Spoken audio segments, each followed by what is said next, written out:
Welcome to Radio Who, What, Why. I'm Jeff Schechtman. Not since the apogee of the Cold War has Russia been so paramount in our national discourse. The Trump administration, the events in Helsinki, and the events of the past few days have only brought this into bold relief. But Churchill's riddle, wrapped in a mystery inside an enigma, is a very different Russia than the former Soviet Union. Although, as Churchill pointed out, Russian national interest still seems to be the key. Vladimir Putin, while Russian to the core, is somehow different from Khrushchev and Brezhnev and Gorbachev, or even the Czars that came before. And our conflicts and tension with Russia today are also different. We always risk making the big mistake if we don't understand modern context, if we don't understand that this is not Cold War 2.0, but rather a global conflict whose antecedents may be the Cold War, but whose reality is sui generis to the world of the 21st century. Joining me to try and put all of this in context, particularly in light of recent events, is a man who truly understands Russia today. He is Michael McFaul. He's a professor of political science and director and senior fellow at the Freeman Spogli Institute for International Studies at Stanford and a senior fellow at the Hoover Institution. He served for 5 years in the Obama administration, first as a White House special assistant to the president, as senior director of Russian and Eurasian affairs at the National Security Council, and as U.S. ambassador to Russia from 2012 to 2014. He is a longtime Russian scholar, the author of numerous books, and his latest is From Cold War to Hot Peace, an American ambassador in Putin's Russia. Michael McFaul, thanks so much for joining us here on Radio Who, What, Why. Sure, thanks for having me. As we look at Russia today, what's the biggest mistake we make in trying to view it through the lens of what we all experienced in the Cold War? That's a good question to start. I think the biggest mistake is to assume a monolithic regime and a uniform society that believes the same. I think there's much more diversity within that society than most people believe or read about. There are people that support Putin with lots of passion, but there are people that don't support Putin. There are business people that acquiesce to the rules of the Kremlin, but don't really wish it were otherwise. And then there's just pockets of different kinds of innovative people in the tech sector and business and society and in the arts. It's not just everybody thinks the same and supports Putin. There is the sense, and you write about this in From Cold War to Hot Peace, that there really are many different Russias today, that there's the government, the oligarchs, the Russian people, as you say, the business interests, that it's really difficult to get a handle on or to try and look at it as some kind of monolithic Russian state as we were used to during the Cold War. Yeah, that's right. And probably during the Cold War, there was more diversity than we knew. It was just hard to study that regime and that society, right?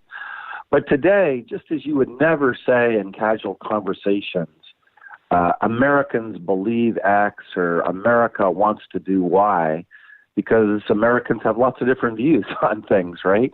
I don't think it's quite as extreme in Russian society today, but there is not one view about the future of Russia internally, and there's most certainly not one view about its foreign policy. And even within the regime, even within the government that serves Putin, I found when I was ambassador, lots of diversity and lots of people that didn't support his confrontational stance towards the West and the United States. How does the Russian government today, the Putin government, reflect this difference and reflect the different interests that are in Russia today? Well, the main thing that happens in that society, both within the government and within the business community and kind of civil society more broadly, is to get ahead or to stay out of trouble, you have to go along with Putin. So that doesn't mean you want to go along with Putin. That's the difference I want to make, that you go along, you support the policy because you want to keep your job or you don't want to go to jail or you want to keep your business. But it doesn't mean that you think it's the right strategy. And in academia, when we write about this in political science, we call these hidden preferences, that people express something formally, like to a pollster, about what they think, because it's in their it's in their interest to do so. But if given the opportunity to express their true preferences, it might be something different. And you got to remember, there's a lot of coercion in that system right now. There's a lot of where you do things not because you want to, but because you don't want to get into trouble. Doesn't that create a society with an awful lot of fragility that really seems built on or propped up on economic success, and that if for any reason that economic success breaks down, that it's really easy to see it all crumbling? I think that's right. And I think you even saw signs of that back in December 2011 and the spring of 2012 when there was a falsified election in Russia, a parliamentary election. Kind of normal standard rates, by the way, for Russia, 5% or so.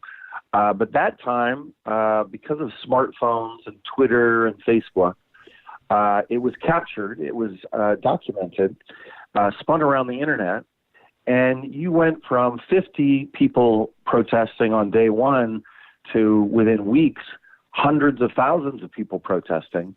And that really came out of the blue for Putin and his government. They thought that everybody was happy, but if you look at the opinion polls, and to your point about economic performance, Russia was not doing as well in 2011 as they had been doing in the early years of Putin as president. By the way, they did well in the early years because of oil and gas prices more than anything he did personally.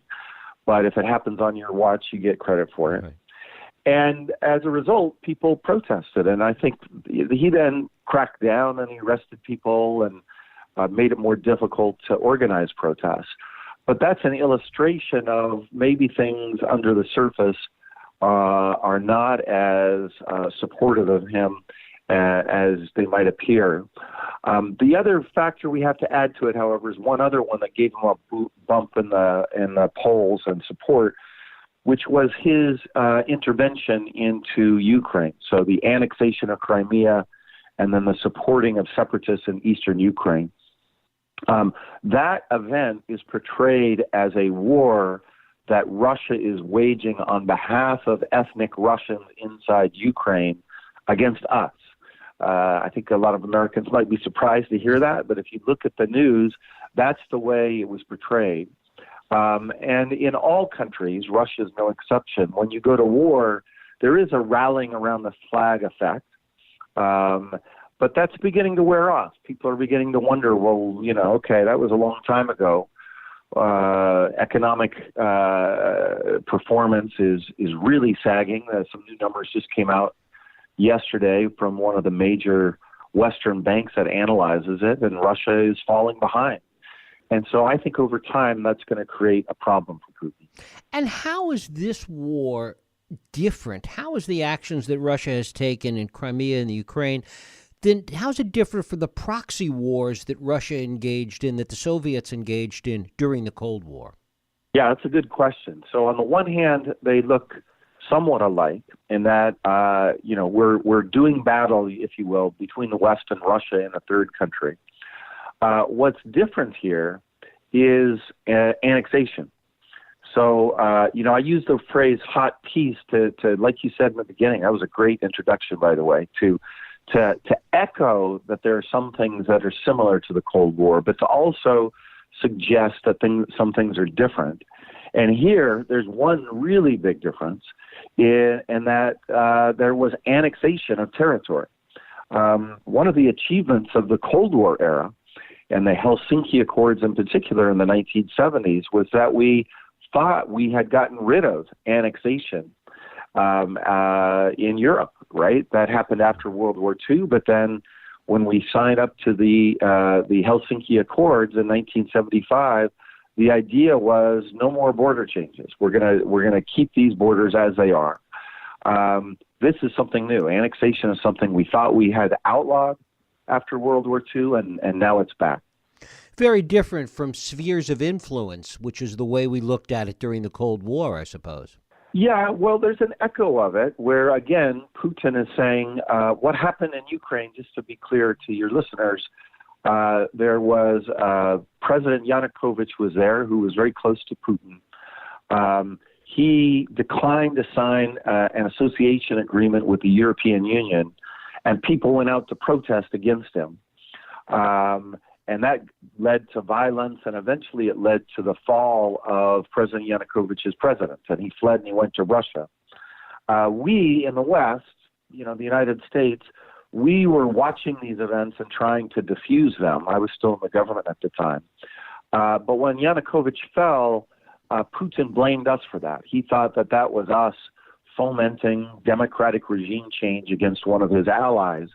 And he did think of this as being in his sphere of influence because Ukraine is on the border with Russia, and this felt like we were encroaching on Russia. Now, I want to underscore, that is not my view. That most certainly is not President Obama's view or other European leaders, but that's the way Putin perceived it.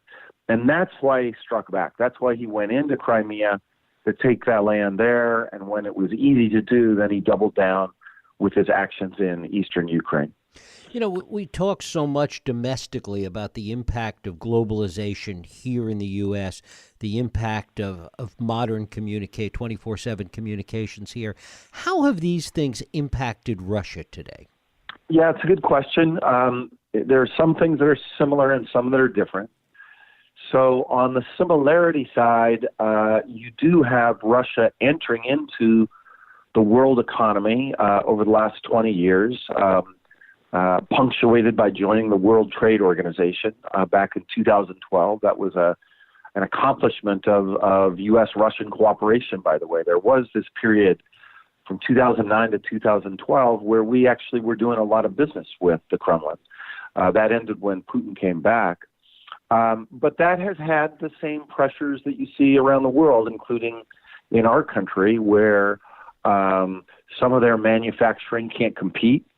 So you have a loss of industrial jobs, and as a result, under Putin, a push for protection for some of those jobs, particularly like in the manufacturing industries, car industry, and so that's happening there. You also have immigration pressures, largely from Central Asia, where lots of workers coming in of a different ethnicity, of a different religion, and that is fueling nationalistic tendencies inside Russia, as you see in other countries in Europe. One of the other dangers that you talk about is really the danger of cyber warfare today. Talk a little about that, Mike. Yes. Yeah, I think cyber is the great unknown to most people if you haven't seen it up close and personal. I remember my first briefing at the White House about cyber threats, and Russia is the country that has more capability than any other country, although China's catching up. And it kind of reminds me in a strange way of the history with nuclear weapons back in the 50s, where we acquired this new technology and this new capability, but we hadn't really figured out the policy and norms of how to regulate it. And so people back then talked about using nuclear weapons in war, which of course today would be crazy, right? Well, cyber has that same capability. And by the way, we have a lot of cyber capability too in the United States, where you can attack your adversary and do great damage to their economy, and not only to their infrastructure and in the most dire scenarios where people would be killed. And yet there's no norms, there's no treaties to guide what you should be able to do with it. So that's on the kind of security front.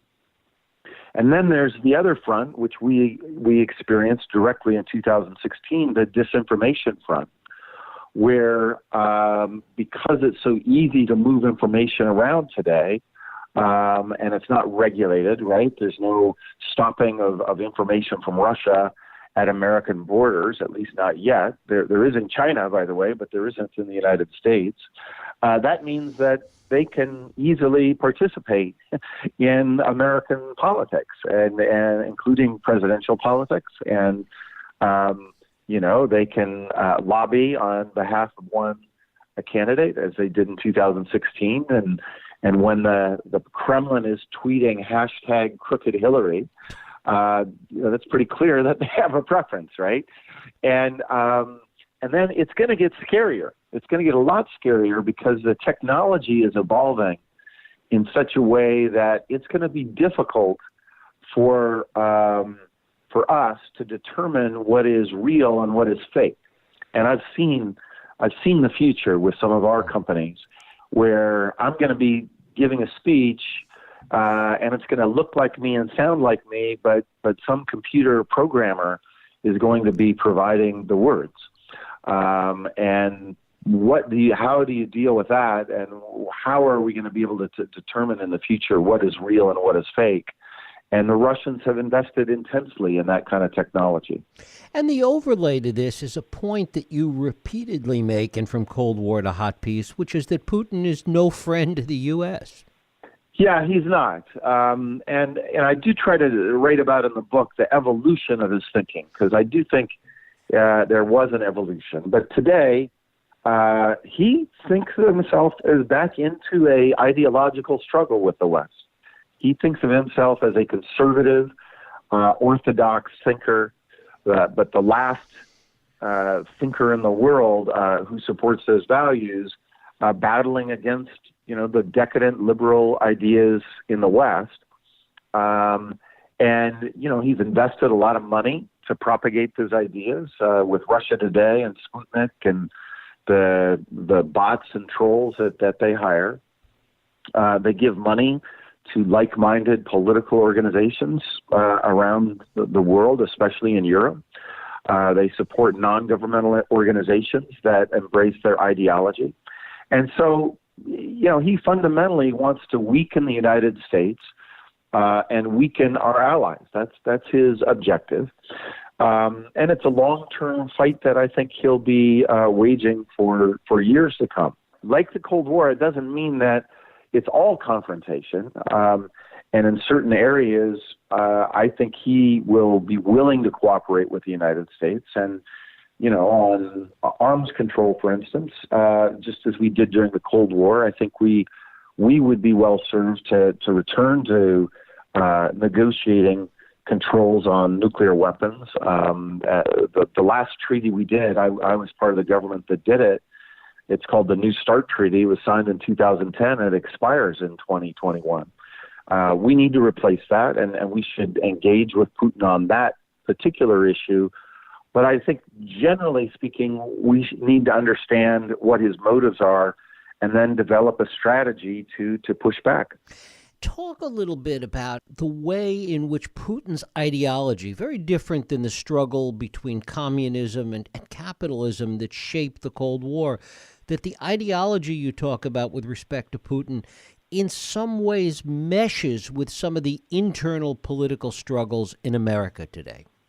Yeah, well, it overlaps, and they see ideological allies here, the kind of nationalist, conservative, and I use the word conservative advisedly because there are lots of conservatives that would disagree with some of the things that he says, but this more nativist, nationalist, ethnically based nationalism, anti-globalism, anti-international institutions, that's his set of ideas, and there are thinkers and political activists in the AltRight movement in America that are really admire Putin and believe that these ideas is a shared ideological struggle that they have in the world. I call it the illiberal international.